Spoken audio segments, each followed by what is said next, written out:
Saya melihatnya ada tiga persoalan mendasar di dalam undang-undang minerba ini. Pertama, saya melihat undang-undang ini sudah inkonstitusional. Dia mencoba untuk memanipulasi tujuan bernegara.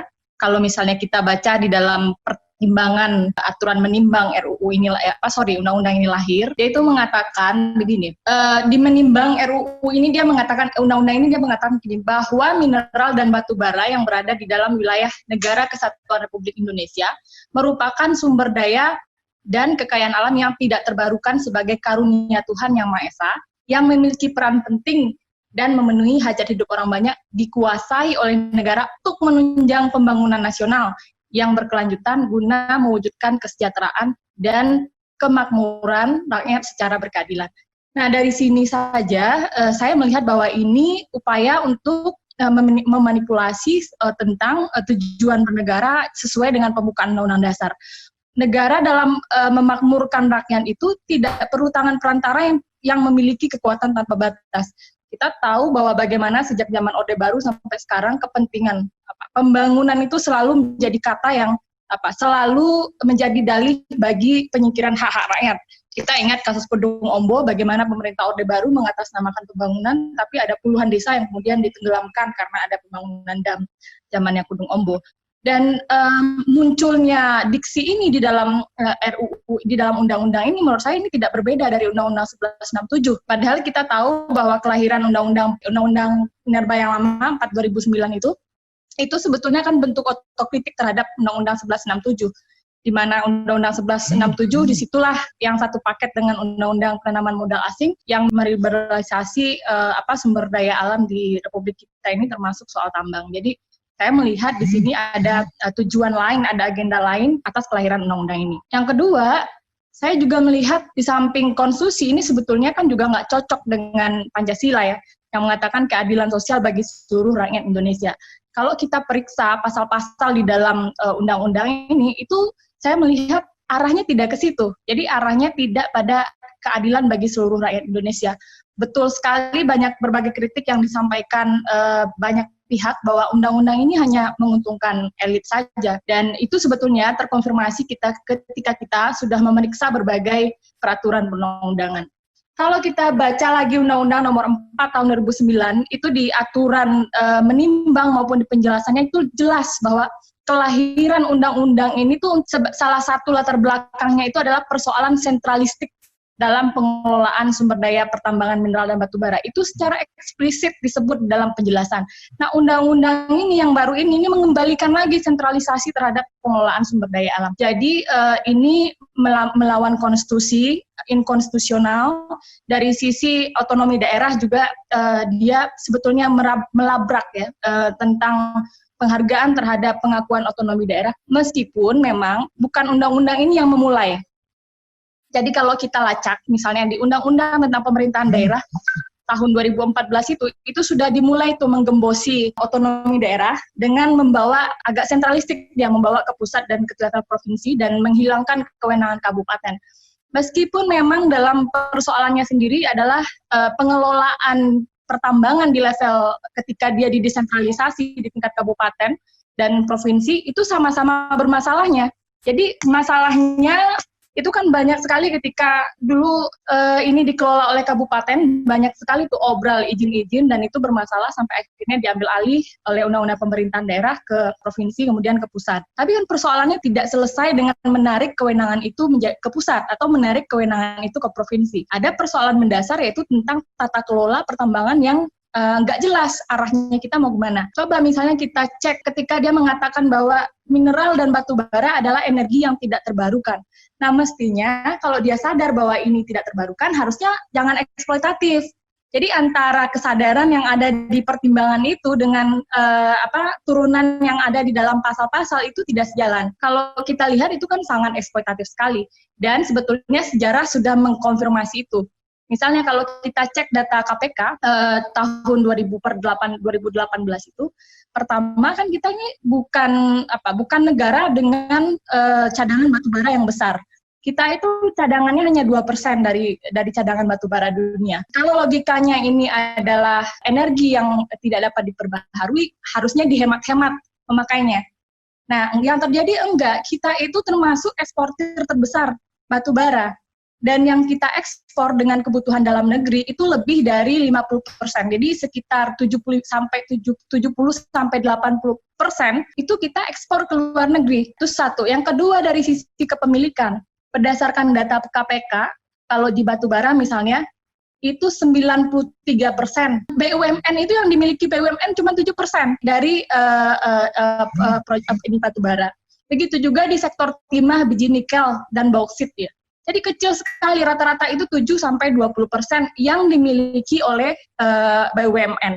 Artinya apa? Artinya kan pengelolaannya yang selama ini nggak benar. Dan ini bertentangan dengan pasal 33 ayat 3 konstitusi. Mestinya hal-hal seperti ini, kekayaan alam yang itu menguasai hajat hidup orang banyak, itu dikuasai oleh negara. Nah, kalau saya melihat undang-undang ini, dia juga sudah talisasi kewenangan menguasai negara itu dengan memberikan, ini sebetulnya udah dibilang sebagai milik loh. Karena kalau kita lihat dia nggak berbatas waktu tuh, kalau ditelusuri lagi. Nah, dari situ kemudian saya memeriksa undang-undang ini, dan sedikitnya saya melihat ada 11 siasat bagaimana RUU ini menipu rakyat. 11 siasat RUU ini menipu rakyat. Yang pertama, kalau kita cek di izin eksplorasi yang dapat diperpanjang berkali-kali tanpa batasan. Jadi istilahnya setiap kali perpanjangan satu tahun, tapi nggak ada batasan waktu berapa kali ya boleh diperpanjang. Artinya seumur hidup sampai pengusaha itu turun-temurunnya dia bisa memperpanjang. Artinya kan ini udah sama dengan hak milik. Gitu. Yang kedua, dia melakukan kemudahan dan kepastian perpanjangan izin operasi produksi. Nah, kalau dulu kan istilahnya dapat diperpanjang. Kalau sekarang enggak, istilahnya dijamin. Jadi kalau dijamin artinya negara menggaransi. Nah, itu kan enggak tepat dalam konteks pelaksanaan kewenangan menguasai negara. Terus yang ketiga, saya melihat ada perluasan konsesi dengan menggunakan kamuflase. Kamuflasenya apa? Kamuflase konservasi. Nah, ini saya nggak jelas betul nih apa yang dia maksud dengan konservasi batubara. Jadi setelah dia punya izinnya ini masih bisa diperluas untuk alasan konservasi. Saya coba mencari apa sih makna konservasi di dalam di dalam RUU itu. Dia hanya menyebut di penjelasannya kita bisa melihat ada satu penjelasan tentang konservasi, tapi juga penjelasannya nggak begitu jelas. Di pasal 62A itu, dia mengatakan begini, dalam rangka konservasi mineral dan batu bara, pemegang IUP operasi produksi mineral logam dan batu bara dapat mengajukan permohonan persetujuan perluasan WIUP kepada Menteri. Ketentuan lebih lanjut diatur dengan peraturan pemerintah. Terus penjelasannya, yang dimaksud dengan konservasi adalah optimalisasi dan efisiensi cadangan. Jadi penjelasannya itu eksploitatif. Nggak ada tuh spirit sama sekali tentang konservasi yang kita kenal gitu. Jadi ini salah satu cara undang-undang ini untuk mensiasati bagaimana menipu rakyat. Nah, yang berikutnya dia juga bisa ini kamuflasenya begini. Ketika di dalam IUP-nya, di dalam konsesinya ditemukan cadangan lain, komoditi lain, maka dia harus melaporkan itu kepada negara. Kemudian si negara ketika akan memberikan IUP baru atas komoditi itu, dia harus meminta persetujuan. Jadi bukan meminta pandangan, bukan meminta pendapat, tapi meminta persetujuan. Artinya apa? Si pemegang izin lebih berdaulat daripada negara. Jadi negara sudah menyerahkan kedaulatannya kepada si pemegang izin, apakah itu BUMN ataupun swasta gitu. Dan yang ketiga, ayat berikutnya aneh lagi, dia bilang begini, kalau misalnya tidak ada pihak lain yang mengelola cadangan yang ditemukan itu, maka si pemegang usaha wajib mengelola. Jadi watak undang-undang ini dia seolah menempatkan si pemegang izin ini secara terpaksa mengelola. Padahal sebetulnya ya norma ini durian runtuh sebetulnya untuk si pemegang izin, tapi pembahasannya dia dibahasakan seolah-olah nih secara terpaksa nih dia mengelola. Di kelima, saya melihat ada siasatnya adalah penyempitan akses masyarakat untuk memanfaatkan tambang. Salah satu indikatornya adalah kita cek, dulu itu kan izin tambang rakyat itu dibolehkan batu bara. Dalam undang-undang ini nggak ada lagi ruang bagi izin pertambangan rakyat untuk pengelolaan batu bara. Nah, itu argumentasinya apa? Kita nggak bisa temukan di dalam RUU ini, di penjelasan maupun undang-undang. Ini kan kita shock ya, karena cepat banget disahkannya, jadi kita masih merasa ini RUU. Berikutnya adalah ini, Yang penting ini adalah ada ruang bagi badan usaha asing. Nah, kan sebetulnya lahirnya Undang-Undang 4 2009 itu seperti tadi saya katakan, dia adalah autokritik terhadap Undang-Undang 1167 yang meliberalisasi sumber daya alam termasuk pertambangan. Tapi itu sebetulnya mulai digembosi lagi dengan Undang-Undang Pemda. Dan undang-undang ini sebetulnya dia mengadopsi tuh beberapa norma yang ada di dalam Undang-Undang Pemda. Jadi sebetulnya ini langkah mundur. Dan undang-undang ini kenapa buruk? Karena dia lahir di eranya demokrasi. Kalau 1167 wajar karena dia lahir di era otoriter. Undang-undang yang begini kualitasnya lahir di era demokrasi itu menurut saya itu sesuatu yang nggak bisa kita maafkan. Terus kemudian yang ketujuh ya, ada pelemahan pengawasan. Bagaimana dia melakukan pelemahan pengawasan? Ketika misalnya seluruh proses perizinan, hampir semua proses perizinan itu ditarik ke pusat, terus kemudian sebetulnya dia memberikan ruang bagi pemerintah provinsi, kalau seandainya potensi itu ada di dalam lingkup provinsi atau lintas kabupaten, maka itu dikasih ke provinsi. Tapi kan normanya kemudian menegasikan lagi norma lain yang mengatakan kalau itu untuk pengembangan modal asing, maka itu menjadi kewenangan pusat. Coba kita cek mana ada perusahaan-perusahaan tambang besar yang nggak ada modal asing di dalamnya. Jadi pada akhirnya dia seolah-olah memberikan kewenangan kepada daerah, kepada provinsi secara terbatas itu, tapi sebetulnya di bagian lain dia narik. Ini norma yang juga dimuat di dalam Undang-Undang Pemerintahan Daerah 2014 itu sebetulnya. Jadi logikanya dalam pengawasan, dia akan efektif secara normatif kalau yang diawasi lebih tinggi kewenangannya daripada yang diawasi. Logikanya mungkin nggak bupati atau ke provinsi ngawasin menteri? Kan nggak mungkin. Undang-undang ini disebut tuh, menteri berwenang melakukan pengawasan terhadap gubernur. Pertanyaannya siapa yang ngawasi menteri? Sementara seluruh proses perizinan itu dikeluarkannya hampir semuanya oleh menteri. Jadi dari sisi prosedur atau pelaksananya saja, dari sisi pemangku kewenangannya saja, pengawasan ini sudah dipastikan tidak akan efektif. Apalagi kita belajar dari praktik empirik selama ini. Yang kedua, dia sebetulnya juga menghapus beberapa hal-hal teknis yang itu sebetulnya menjadi tools untuk memverifikasi dalam hal pengawasan. Misalnya apa? Kalau selama ini kan kalau sebuah badan usaha punya konsesi, tiap tahun dia harus punya semacam kayak rencana kerja tahunan gitu ya. Nah itu biasanya dimuat di dalam kewajiban IUP tambang itu. Di dalam izin usaha itu biasanya ada kewajiban-kewajiban untuk melakukan itu. Nah ini ada pengurangan detail-detail itu. Jadi ada hal-hal yang dihilangkan. Sementara satu norma di dalam undang-undang tambang ini mengatakan begini, izin tambang itu dapat dilakukan pencabutan apabila melanggar kewajiban. Kewajiban yang mana? Kewajiban yang dimuat di dalam undang-undang maupun yang dimuat di dalam izin usahanya itu. Jadi kalau dihapuskan di dalam izin usahanya, konsekuensinya dia lepas dari alasan untuk bisa mencabut itu, dia menjadi hilang. Jadi ini persoalan yang serius menurut saya. Dan berikutnya yang ke-8 ya, siasat undang-undang ini untuk menipu-nipu masyarakat wong cilik itu adalah dengan melakukan pelemahan sanksi pidana. Kalau kita baca semua aturan pidana di dalam aturan itu melemahkan semua sanksi pidana, meskipun dia meningkatkan sanksi denda dari 10 miliar menjadi 100 miliar. Tapi bagi pengusaha batubara uang segitu enggak, itu masalah kecil. Dia melemahkan aturan pidana dari 10 tahun menjadi 5 tahun. Logika ini semuanya muncul di seluruh undang-undang.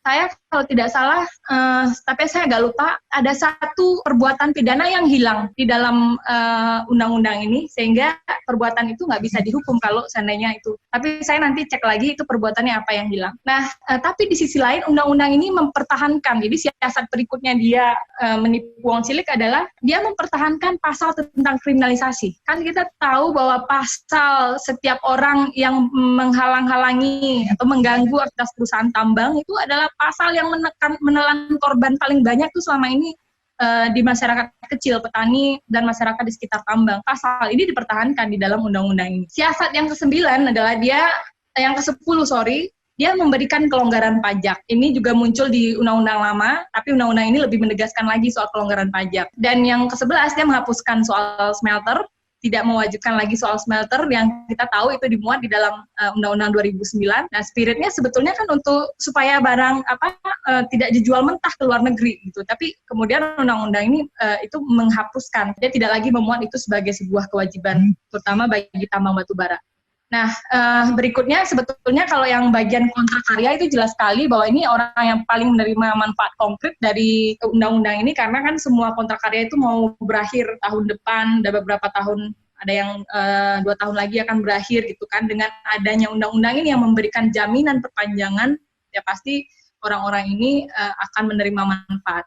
Nah, pada akhirnya kesimpulannya betul memang bahwa undang-undang ini untuk kepentingan penguasa. Jadi penguasa sekaligus pengusaha.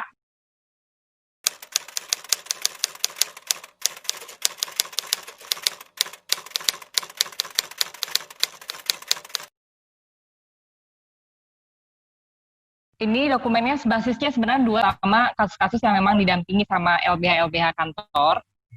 Tapi kan karena tidak semua provinsi ada kantor-kantor LBH, sebagian juga kasus-kasus yang didampingi oleh jaringan-jaringan di tingkat lokal.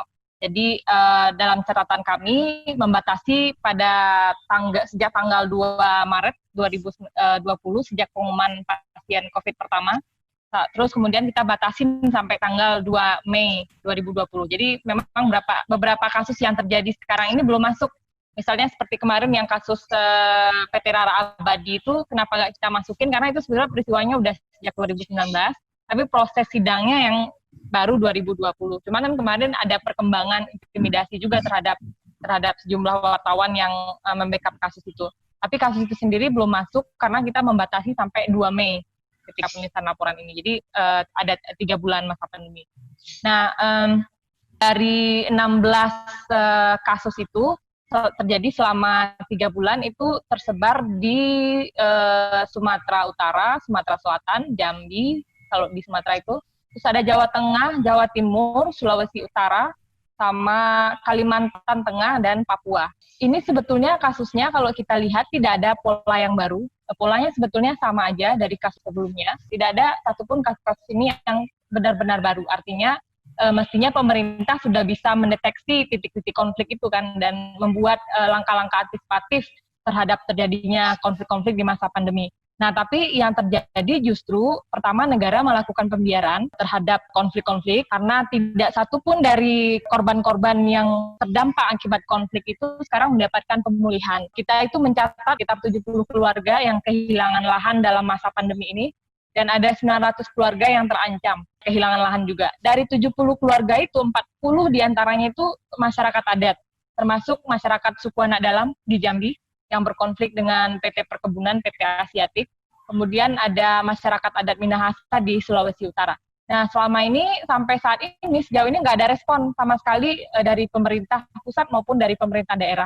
Bahkan dari kasus-kasus ini, hampir 100% kasus-kasus konflik lahan itu disokong oleh aparatur negara.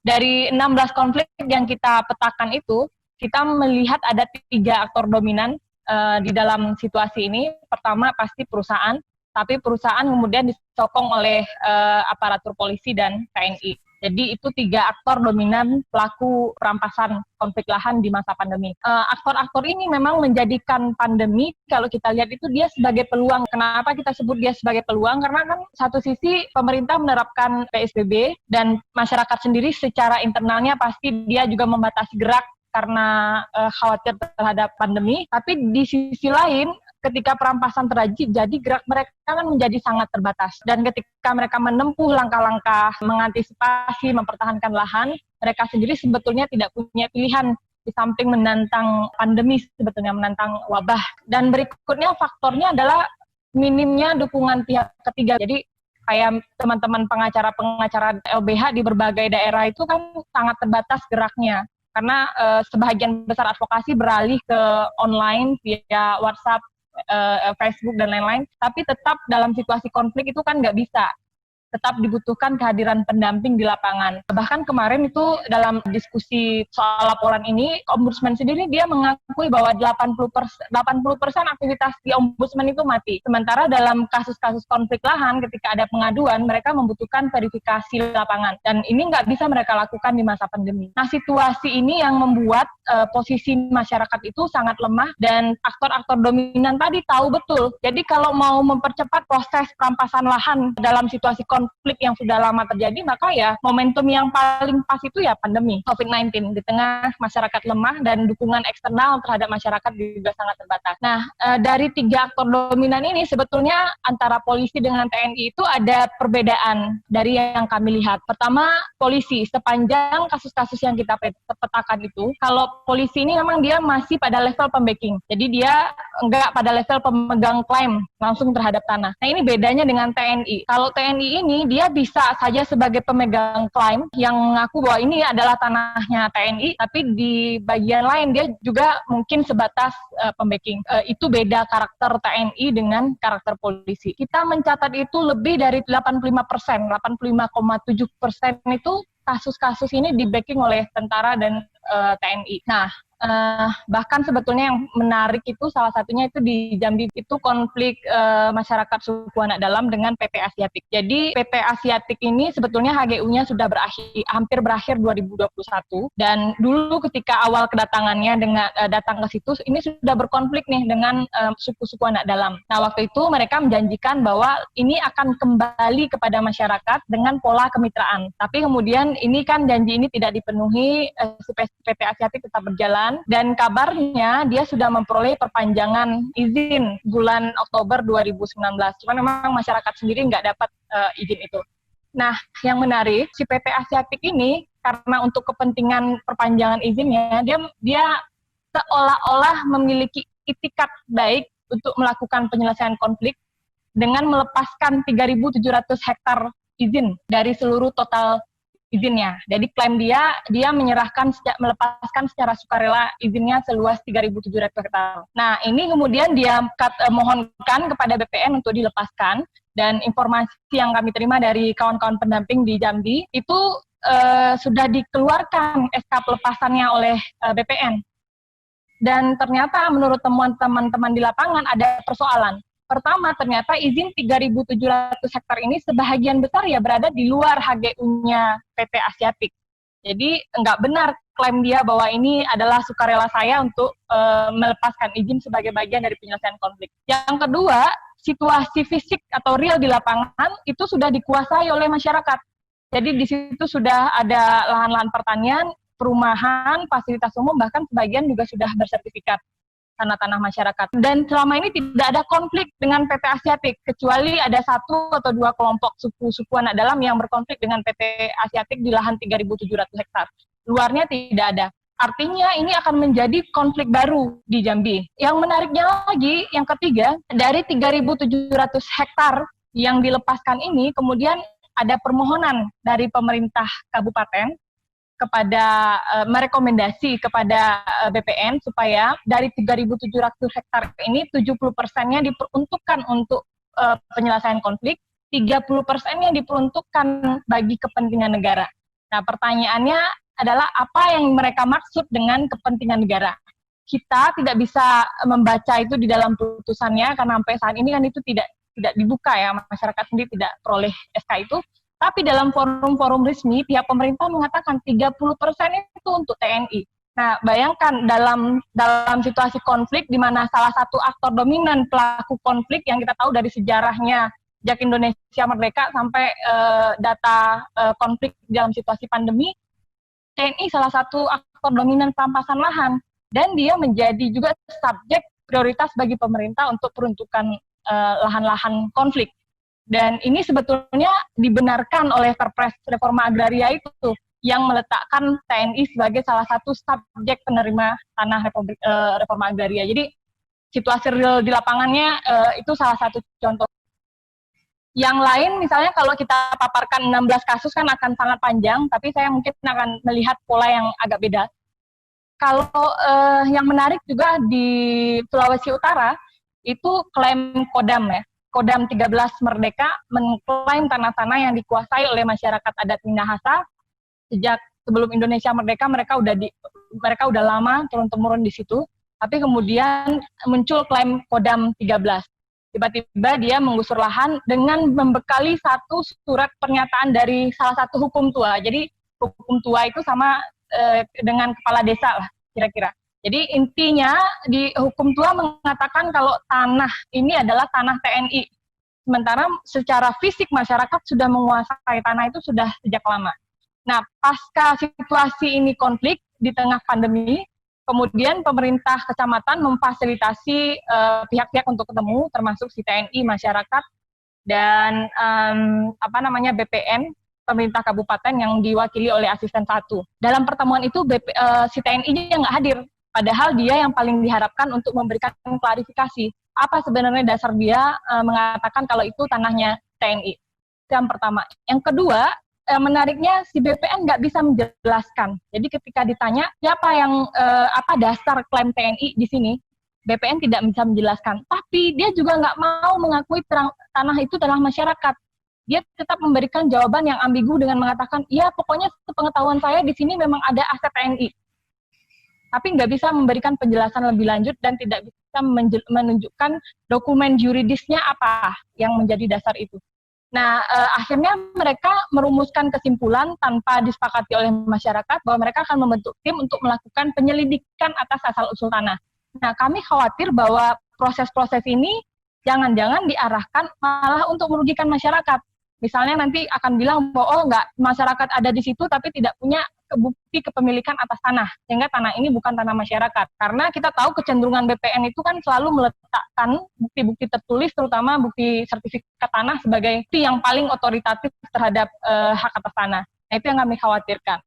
Dan menariknya juga pola dalam kasus pandemi, terutama yang ditunjukkan oleh kasus ini di Sulawesi Utara ini, physical distancing itu dipakai sebagai alasan untuk membatasi hak orang. Jadi misalnya kalau ada forum-forum pengambilan keputusan atau rapat-rapat musyawarah dan perwakilan masyarakat diundang, mereka mengatakan karena physical distancing maka hanya maksimal 2 orang yang boleh ikut rapat. Padahal kita tahu masyarakat itu kan posisinya kalau dalam rapat-rapat ini selalu pasti tersudutkan. Dia tidak punya posisi tawar yang setara. Dan alasan physical distancing itu dipakai. Problemnya kan kalau misalnya dia pakai alasan physical distancing, pertemuan itu sendiri sebetulnya udah salah gitu. Tapi alasan ini mereka dipakai. Dan itu juga kejadian seperti yang di Jawa Timur, yang di pembubaran massa di Tempat itu, ketika dia mengatakan ini physical distancing, jadi mereka membubarkan tenda-tenda masyarakat yang melakukan aksi demonstrasi menolak tambang. Tapi tambangnya sendiri mereka biarkan. Jadi pada satu sisi dia juga menggunakan standar ganda. Kasus yang menarik juga misalnya masih di Sulawesi Utara itu, kita melihat di beberapa kasus bahkan terjadi keberulangan. Kita bayangkan ada orang yang sudah digusur sejak 2008, berulang lagi 2011, berulang 2020, dari Januari sampai bulan Februari itu mereka digusur. Dan itu berlanjut pada masa pandemi. Jadi menariknya mereka kan dikriminalisasi ya. Jadi ada 3 keluarga dari 58 itu ada 3 orang yang masih bertahan di lokasi penggusuran. Kalau ini dia masyarakat nelayan pesisir. Dia digusur dan kemudian dia dikriminalisasi dengan tindak pidana penggunaan lahan tanpa izin. Kemudian dia disidang di pengadilan dan diputus bersalah oleh pengadilan. Nah, menariknya di dalam putusan pengadilan pidana itu saya baca, terungkap dalam sidang pengadilan, dia baru punya HGB si perusahaan yang menggusur ini pada tahun 2011 apa 12 itu. Pertanyaannya, apa yang menjadi landasan dia ketika dia menggusur orang sejak 2008 sampai sekarang? Dan situasi-situasi ini kan tidak diketahui oleh pemerintah daerah, termasuk oleh penegak hukum. Tapi karena semuanya di backing mereka, jadi ya seperti itu. Terus juga yang kejadian di Sumatera Selatan, jadi bahkan konflik-konflik ini sudah menyebabkan korban nyawa. Misalnya di Sumatera Selatan sudah ada 2 orang yang meninggal akibat konflik antara perusahaan dengan petani, dan itu disaksikan sendiri oleh aparat kepolisian yang membacking orang-orang perusahaan. Dan sekarang sampai update hari ini hanya ada 1 orang terdakwa yang sudah dilimpahkan ke pengadilan. Tapi polisinya sendiri sampai sekarang belum tersentuh sama sekali oleh proses hukum. Terus yang menarik juga salah satu pola yang agak berbeda, misalnya di PT LPI, itu PT Laju Perdana Indah di Jawa Tengah, Semarang, di Pati. Ini masyarakatnya sudah menguasai lahan sebelum Indonesia merdeka. Terus 1907 ketika Belanda datang, Belanda membangun pabrik gula. ketika Belanda nasionalisasi 1906-1958 itu kan lahan-lahan kembali diolah oleh masyarakat. Sampai 1965 terjadi peristiwa isu-isu PKI membuat mereka terusir dari lahan. Dan akhirnya sekitar 1973 terbit HGB atas nama PT Bapi Pundip ya. Nah, PT ini kemudian menelantarkan lahannya sehingga 1999 sampai 2000 itu dikelola oleh masyarakat. Dan bahkan tanah ini sudah masuk ke dalam daftar aset tanah telantar. BPN juga sudah mengirimkan somasi 1, somasi 2, somasi 3. Tapi karena ini nggak jelas eksekusinya, nggak ada penetapan, tiba-tiba datang klaim dari perusahaan CLPI ini bahwa dia memiliki HGB. Nah, pas kemarin ketika situasi pandemi, dia menggusur hampir 30 keluarga yang dia gusur dari lahan-lahan pertanian di Semarang. Dan ini di backing TNI. Pasca TNI membacking, kemudian polisi melakukan pemanggilan-pemanggilan dengan judulnya surat undangan. Nah, ini pola kriminalisasi sekarang. Jadi polisi juga nggak mau manggil orang sebagai saksi atau sebagai tersangka karena dia takut diperadilan kan. Jadi situasinya cara dia mensiasati adalah dia mengirim surat undangan. Tapi sebetulnya esensinya pemeriksaan. Kalau orang datang, orang biasanya di BAP tuh. Tapi kalau orang nggak datang, dia menghindari risiko hukum, tetapi melakukan teror pada masyarakat. Dan menariknya di dalam surat panggilan itu, dia menyuruh masyarakat membawa bukti-bukti kepemilikan tanah.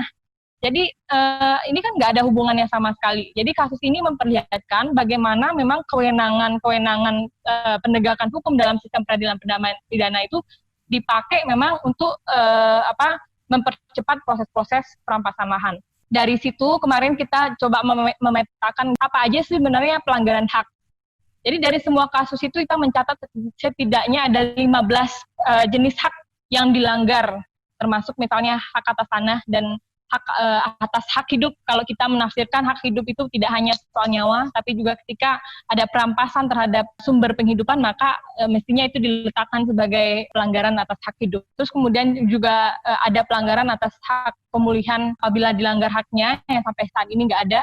Hak atas pangan, hak atas ganti rugi, hak masyarakat adat, hak untuk tidak ditangkap sewenang-wenang, hak kebebasan dan keamanan pribadi, hak atas pengadilan yang adil dan tidak berpihak, hak atas tempat tinggal, hak untuk berkumpul, hak atas pendidikan, karena ada satu sekolah yang digusur di Sulawesi Utara dengan 30 murid PAUD ya, dan sekarang otomatis mereka nggak bisa sekolah karena sekolahnya dirobohkan. Terus kemudian ada hak anak dan hak atas akses properti publik. Nah, secara mapping memang perkebunan masih menjadi sektor yang paling tinggi dari kasus-kasus yang terjadi selama pandemi, menyusul di kehutanan, karena juga masih banyak kasus-kasus yang orang tinggal di dalam kawasan hutan, kemudian dikriminalisasi dengan tuduhan penebangan kayu dan lain-lain sebagainya. Dari seluruh peristiwa itu kita mencatat ada 24 orang yang dikriminalisasi sepanjang pandemi, dan kira-kira ada 3 orang yang statusnya terdakwa, 4 sebetulnya sekarang kalau kita update dengan yang di Sumatera Selatan, tapi ketika laporan ini dibuat ada 3 orang yang berstatus pidana dan ada 4 orang yang terdakwa. Terus kemudian ada 6 yang terlapor, sisanya itu tersangka. Itu semasa pandemi saja berlangsung. Dan dari semua situ kita juga mencoba untuk melihat modus operandi apa yang terjadi dalam konflik-konflik lahan. Kalau dari sini misalnya YLBHI mencatat sedikitnya ada 10 modus operandi perampasan lahan yang terjadi di masa pandemi. Secara umum sama dengan modus-modus yang terjadi di luar masa pandemi, hanya saja masa pandemi ini dijadikan alasan untuk mempercepat proses perampasan lahan. Jadi dia menggunakan isu COVID-19 sebagai alasan membatasi hak rakyat. Yang kedua, dia melakukan pembelahan masyarakat. Masyarakat dibelah bisa dengan isu-isu yang beragam sesuai dengan situasi lokalnya. Bisa misalnya dengan isu adat, misalnya di Minahasa itu kan sama-sama tanah adat, tapi ada tanah adat yang memang masih dikuasai secara komunal, ada tanah adat yang sudah dikuasai secara individu-individu oleh anggota masyarakat adatnya. Nah, perusahaan ini cerdas dia, jadi dia nggak menyentuh tanah-tanah yang dikuasai secara komunal. Dia ambil dulu tanah-tanah yang dikuasai secara individu, sehingga ini tidak ada perlawanan dari kelompok adat yang menguasai tanah secara komunal. Itu yang berkonflik dengan Kodam 13 itu. Terus kemudian terjadi kekerasan fisik maupun psikis untuk melakukan shocking atau teror pada masyarakat. kemudian melakukan kriminalisasi terhadap rakyat, tadi ada 24 orang yang dikriminalisasi, melakukan kriminalisasi terhadap pendukung rakyat. Kita tahu peristiwa penangkapan 3 aktivis di Malang, yang dia menulis sebenarnya di sini, kalau saya baca BAP-nya itu tulisannya adalah kapitalisme is virus. Jadi ini yang dianggap sebagai kejahatan, dan kita tahu 3 orang ini kan kemudian adalah sering melakukan dukungan untuk masyarakat melawan tambang di Tumpang Pitu, dan ini semakin terkonfirmasi sebetulnya dengan kejadian di PT Arara Abadi yang kemarin ada beberapa jurnalis yang diancam karena mengkritik putusan hakim. Terus kemudian ada menghilangkan bukti penguasaan rakyat. Ini sangat kentara terjadi di Jambi. Itu adalah PT Wirakarya Sakti, anak Sinarmas Group ya. Dia supplier terbesar untuk Sinarmas industri pulp and paper di Jambi. Jadi dia meracun tanaman-tanaman masyarakat dengan drone. Sampai sekarang itu lahan-lahan masyarakat mati dan masyarakat nggak mendapatkan pemulihan. Dan sekarang malah ditancapkan pelang kalau itu adalah zona ini kepolisian, dalam pengawasan kepolisian. Itu ada pelangnya. Nah, kita nggak tahu nih pelang ini apakah atas restu dari Kapolres atau ini perusahaan mencatut, tapi bahwa ada pelang yang bertuliskan ini adalah zonanya pengawasan Polres itu sudah terkonfirmasi. Nah, terus memutus akses pada sumber daya alam, seperti yang terjadi di suku Anak Dalam di Jambi dengan PT Asiatik tadi, dia di tengah pandemi kemudian memutus akses masyarakat menuju sungai, menuju lahan-lahan yang dulu mereka tempati. Jadi mereka sekarang hidup dalam posisi yang sudah terputus aksesnya. Terus juga misalnya yang terjadi di Sulawesi Utara itu juga diputus aliran listrik, air dicabut sehingga mereka nggak bisa hidup dengan nyaman gitu, menimbulkan ketidaknyamanan pada mereka. Terus kemudian mendapatkan sokongan dari BPN. Nah, ini terkonfirmasi dari beberapa kasus, salah satunya tadi yang di Sulawesi Utara. Harusnya BPN bisa langsung mengatakan bahwa ini tidak ada lahan TNI nggak punya dasar, dan ini lahan masyarakat karena masyarakat sudah menguasai berpuluhan tahun, tapi ya BPN tidak melakukan hal itu. Kita lihat itu sebagai bentuk sokongan BPN terhadap proses-proses pelampasan lahan. Jadi dari situ kita mengambil beberapa kesimpulan. Pertama, bahwa seluruh perampasan lahan yang terjadi di tengah pandemi ini itu didukung semua oleh penguasa, oleh aktor-aktor kekuasaan, terutama TNI dan polisi. Kemudian kedua, negara telah melakukan pelanggaran hak asasi manusia dengan membiarkan perampasan tanah-tanah rakyat di tengah pandemi, ya, dan itu terjadi meluas di berbagai wilayah di Indonesia, bahkan terjadi keberulangan. Dan yang ketiga, ini nihilnya respon diiringi pula dengan kebijakan yang memberikan kemudahan bagi perusahaan untuk memperpanjang proses-proses izin HGU, HGB. Ketika kita baca ada keputusan dari Menteri Agraria yang memberikan kemudahan bagi HGB, pemegang HGB dan HGU untuk memperpanjang izin. Nah, ini kan kontraproduktif dengan situasi lapangan yang seharusnya dia menjadikan masa berakhirnya izin itu sebagai momentum untuk menata kembali izin-izin. Nah, ini dia malah memanfaatkan situasi pandemi untuk memberikan kemudahan. Nah, terus apa yang kita sarankan di dalam laporan itu adalah pertama, untuk jangka cepat ini harus ada kebijakan untuk menghentikan proses-proses perampasan itu. Dan yang kedua, pemerintah ini harus menghentikan proses-proses kriminalisasi. Dan COVID-19 itu, situasi pandemi harusnya diletakkan sebagai pemberatan. Jadi orang yang melakukan kejahatan pada masa pandemi yang berakibat pada hilangnya sumber penghidupan orang harusnya dilihat sebagai kejahatan pemberatan. Kalau dalam korupsi hukumannya lebih tinggi ketika korupsi dilakukan di masa bencana. Tapi di kasus konflik lahan ini malah dilihat sebagai alasan untuk terlambatnya respon. Jadi ini yang sangat memprihatinkan. Dan kalau misalnya pemerintah harus menghentikan kebijakan-kebijakan yang memberikan kemudahan bagi perpanjangan izin itu harus dibatalkan. Tapi untuk jangka panjang ke depan kita perlu ada sebuah instrumen hukum yang mampu menjangkau korporasi maupun aktor-aktor negara yang melakukan abuse of power di dalam situasi pandemi. Kalau misalnya kita baca di Undang-Undang Penanggulangan Bencana, itu ada norma yang mengatakan perusahaan atau siapapun yang melakukan tindakan, melakukan pembangunan tanpa disertai dengan kajian pada masa bencana, maka dia bisa dihukum. Tapi sayangnya nggak punya norma terhadap tindakan perbuatan abuse of power yang mengakibatkan hilangnya sumber penghidupan orang dalam situasi pandemi.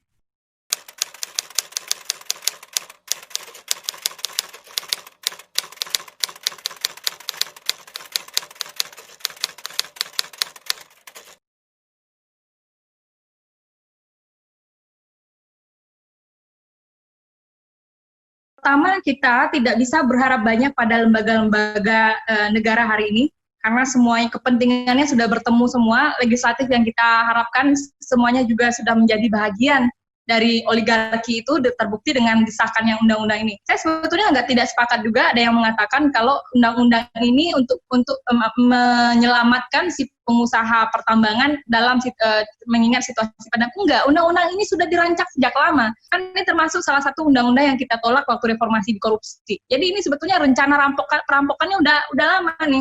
Rencana untuk bagaimana membuat eksploitasi sebesar-besarnya terhadap sumber daya alam tanpa mempertimbangkan keadilan sosial bagi rakyat dan juga keadilan lingkungan. Nah, apa yang kita sekarang harus lakukan sebagai masyarakat sipil ya ini kita harus membuat satu gerakan rakyat. Kalau ILBAI membahasakannya gerakan rakyat sebagai sebuah gerakan politik alternatif, tidak harus terbentuk dalam sebuah partai politik, tapi ada bagaimana rakyat didengar suaranya oleh yang berkuasa hari ini, karena kalau menggunakan mekanisme formal seperti yang ada di DPR itu kan sekarang tidak efektif. RUU Omnibus tetap dibahas meskipun rakyat sudah mengatakan ini nggak layak untuk dibahas.